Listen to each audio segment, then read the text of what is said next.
Everybody, welcome to a impromptu episode of Not a Podcast. It's the show where even though you got two guys mic'd up talking about various topics, discussing weird things, I can assure you, even though it seems like a podcast, it's not a podcast. Very special guest today is Glenn Robinson III. I got his jersey up here on the wall, the first one that I got up here.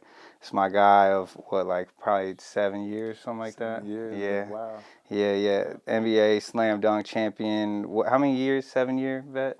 Yeah, 7-year vet. Look, I know this shit. Yeah, I planned it out. Planned it out. Everybody, round of applause. Welcome Glenn to the podcast.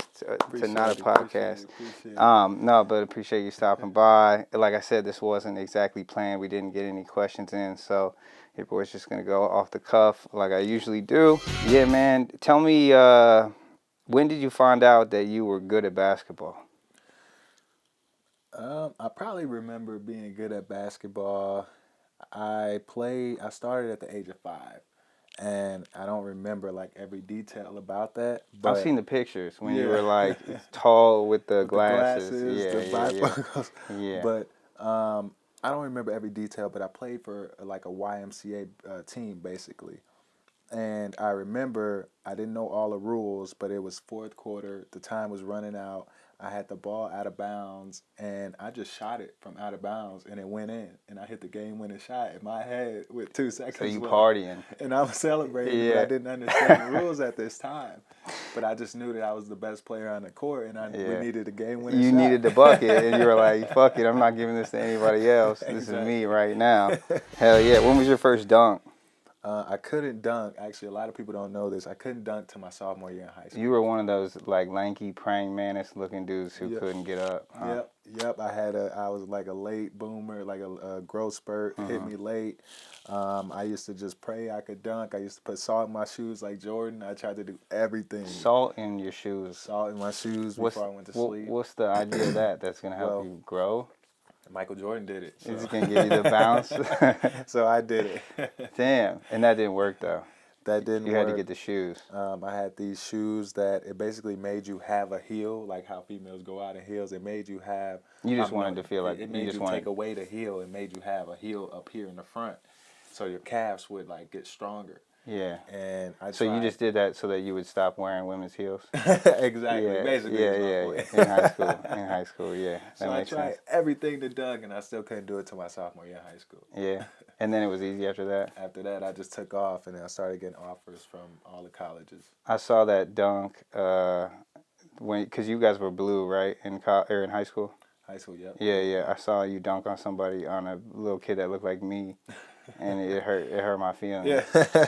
Because I just felt I never got dunked on in high school, or I don't think I've ever been dunked on in general, maybe on like a small rim. So I'm going to carry that to the grave. If anybody finds any video of me getting dunked on, just burn it. But yeah, I saw that video, and I felt very bad for that kid because I could empathize with being 5'9", playing basketball, and just being like, man, I don't think I'm going to make it to the league anymore. That was what the realization was for me. I am from Indiana, so there was a few of those moments. Yeah, a few of those 5'9" white kids where the whole team's 5'9", and you're like, all right, I'm gonna dunk on this whole team tonight. Yeah, what was your best high school game? I think I had 39 against. It was actually East Chicago was the team. And it was like one of our rivals, but used to go there. They used to talk shit. They had the cheerleaders who they wouldn't just cheer; they were like stomping on the ground. Oh yeah, they were doing the whole show. Doing the moves, you know? So I had 39 versus them, and that was probably my best high school. Did you guys win state? No, we didn't win state. I was the same year as like Gary Harris, R.J. Hunter. Gotcha. But we actually got upset in regionals, like before we even made it down to state. So we were like kind of that tragedy story. Yeah. People didn't live up to it. Didn't live up to the hype. Yeah. Did you have anybody else on that high school team that went on to play ball? Tyler Weidman, he went to Butler University. He was on my team. We had a couple. Mike McCluzak, he went to Eastern Michigan. We had some guys who were like D2, D3. Dang, you had hoopers though. We had a couple hoopers, you know. And then part of it is, you know how it is when you play. Well, when you play with a guy that's D1, you know, they get you scholarships too, you know. Yeah. So I was just blessed and in a position where I was able to help some of my Yeah, a teammates lot of get looks on to schools. for Yeah, sure. So we still cool to this day, because man, college scholarship Big deal. that's a Yeah, lot of money especially like nowadays, going to some man. of those schools. Like Butler's probably a pretty expensive school if you don't get For scholarships. real. So we met like 7 years ago. I remember the first night you came to the riveting office with. We first met, and I was signed to CAA, which is an agency out here. CAA. Right. And that's how we kind of got the intro. And you hit me up. You Oh, because actually it followed was through. Austin, wasn't Austin, it? my Yeah, agent. yeah.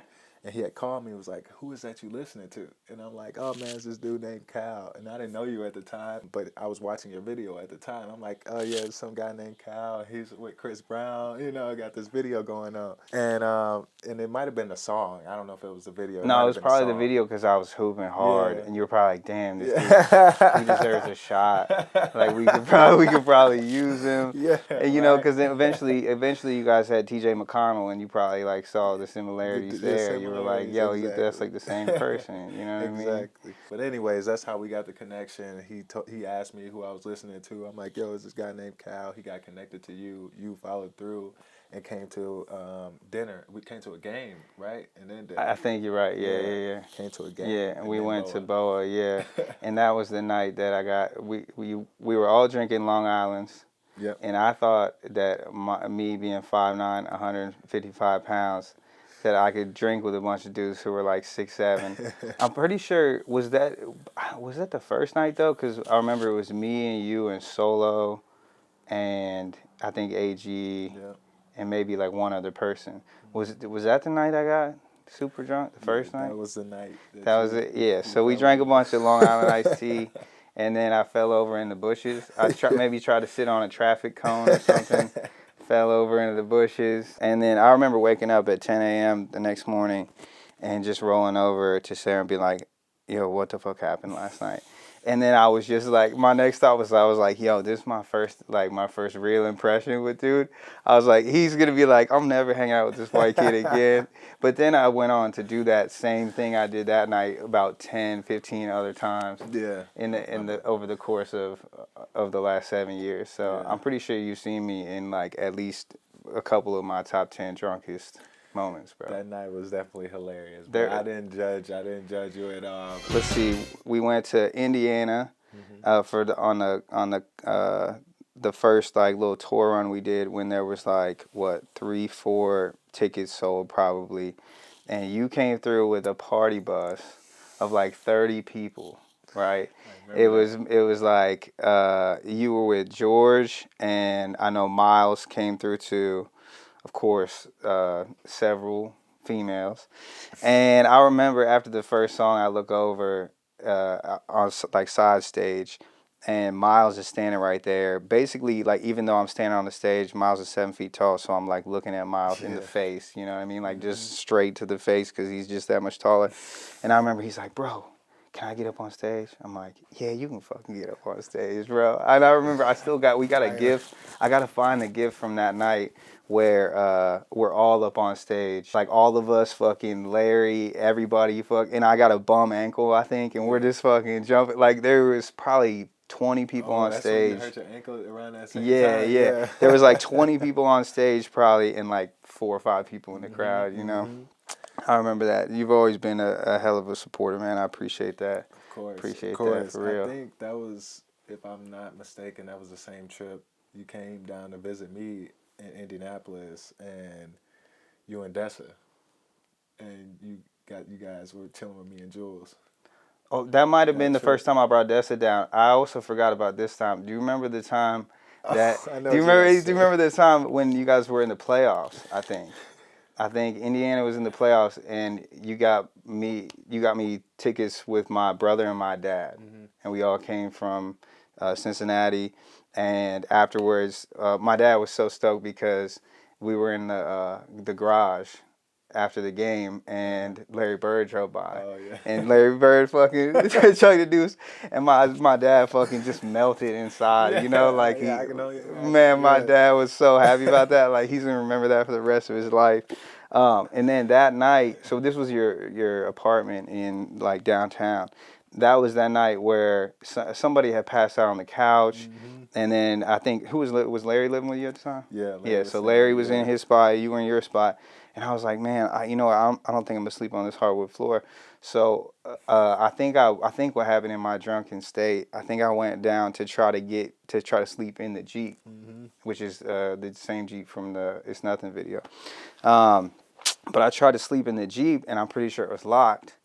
And then I'm pretty sure I also had locked myself out of the stairwell because Oh, you couldn't couldn't get back in. in. So then I just laid down underneath the Jeep. And I don't remember like any of this, but then the next morning my shirt was all dirty on the back. So that was kind of like the conclusion that Yeah. we came to. Yeah, man, maybe Slept under the Jeep. that might have been top 3 for me. That might have been top 3. Yeah, I forgot about that one. I'm pretty much lucky to be here, bro. After, That's you know what I mean? I'm just thinking about like, yeah, there's probably 5 to 10 nights For where real. it could have gone either way for me. I know you got a 4-year-old daughter who is like love of your life. Tell us about your relationship with her. Yeah, I think it's definitely changed me. You know, having a kid, it's changed me from the person that I was before. And just not like the obvious stuff, but just the way that I carry myself, the way that I think about life.